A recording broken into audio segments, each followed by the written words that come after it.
And this just takes practice, practice, practice. He didn't start out this way, but lots of practice in new places. So he doesn't get to come out the door and go wild and crazy because that becomes his habit.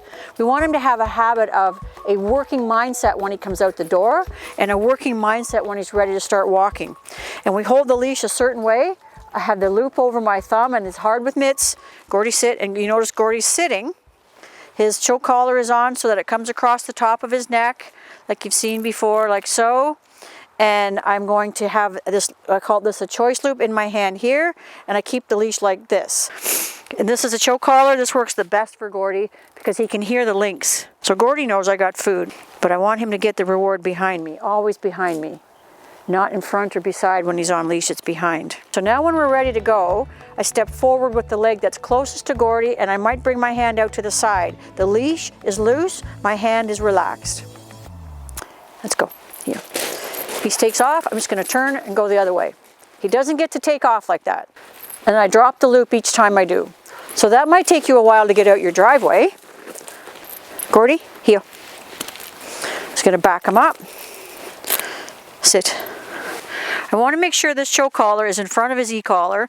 Now the e-collar, as I said, I'm not using it, but I put it on him because that's his at-work uniform. Behind me for the reward. Good boy, Gord. Here, let's go. Here, I'm going to bring my hand down to bring him in. He's often much smoother. Good boy, Gordy. Yeah, behind for the reward.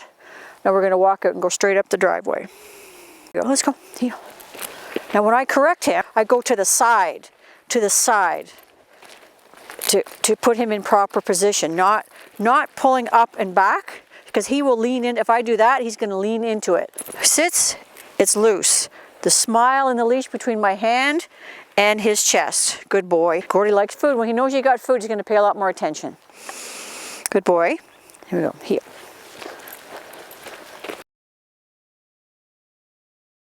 I'm not just going to come to a sudden stop. I'm going to say, Gordy, sit. 1, 2, 3. 3 small steps.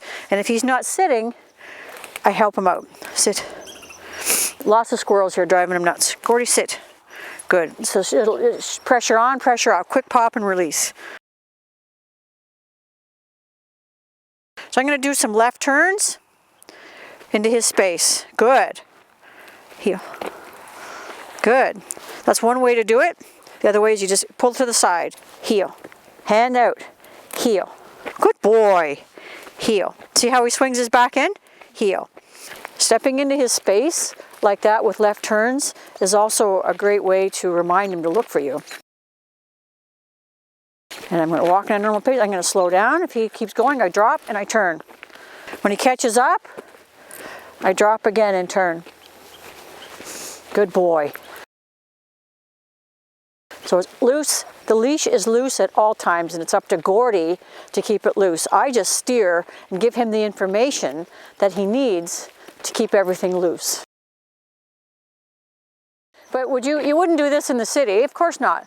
But the reason I'm showing you this is because it's important to practice this in the yard, in a parking lot, at your office, to the off-leash field. So he's just overwhelmed here with stimulation from squirrels and everything else. But rather than be angry with him because he's not doing what I tell him, I know he's overwhelmed, I know he's overstimulated, I would not use an e-collar for this. I'm just going to say, Gordy, sit. I'm just going to help him sit. There we go. Just help him. You stay calm, you give him a little guidance, and you put him in a sit. If you start walking down the street and tightening this leash, anticipating that he's going to do something wrong, even when he hasn't, then he starts to panic as well, and he will do something wrong. And if you're talking to someone on the street and you're worried about him, drop the leash and stand on it. And then Gordy is the one who sets the boundaries. And you can have a normal conversation with someone on the street, and every time he moves, he self-corrects. It's not up to you, and it's consistent. When you start cranking the leash around, if you keep the leash in your hand, no matter how hard you try, you end up fussing with it and moving it around. And Gordy, the way Gordy is, he's going to start to get jumpy because he's anticipating that you want him to do something. So when you come to a stop, you drop the leash and you step on it. So here we go. He's just got up when I didn't give him a permission to get up. So we're going to just let him set his own boundary here. There we go. See how he backed up? Because then I didn't have to do anything. But when I'm ready to go, I'm not going to leave him tangled up, but I'm also not going to touch his leg. I'm just going to pull it out like so. Very calm. But you see, he's not moving forward. He got up when I didn't tell him, but he hasn't moved forward. So he self-corrected and came back and stood up. The ground is cold and Gordy doesn't have a lot of hair. So we'll give him that. So when he's going to want to put his nose on the ground, no, leave it. And just leave it. It's straight out to the side. And there's lots of walnuts here. Leave it. Good. And we just keep walking, and I don't drop the loop for that. I just keep walking. See there, he stops to sniff. I drop the loop, and I keep walking because Gordy didn't get permission to sniff. He has 100 acres to sniff on. He's been sniffing all day. When we're on a walk, this is work. I might give him some food. Sit. To refocus him because he's starting to get a little bit distracted here. Gordy gets distracted really easily. So see, he's sniffing, but I'm not asking him to be a police dog. I'm just asking him to walk with me and keep the leash loose. So if it gets too tight, I'm going to do this. Whoop. Good boy, Gordy. Can't fool you. See how I kept it loose there? I didn't have to turn the whole distance, and eventually you don't have to. He'll just adjust. But this takes practice, and in a new area, for your first 10 minutes, he's overwhelmed. You need to stick with the process. Good boy, Gordy. Yeah, thank you. So I'm going to give him some food, but I'm going to give it behind, like that. Good boy, Gordy. Yeah, nice. You're such a good boy. When I feel the leash start to snug up, I drop the loop, and as soon as he feels that extra slack, he knows he has a choice. He either catches up or he accepts the snugness on his neck. Easy. Hey, here. Good boy. Hey, good boy. Yeah, good job, Gordy.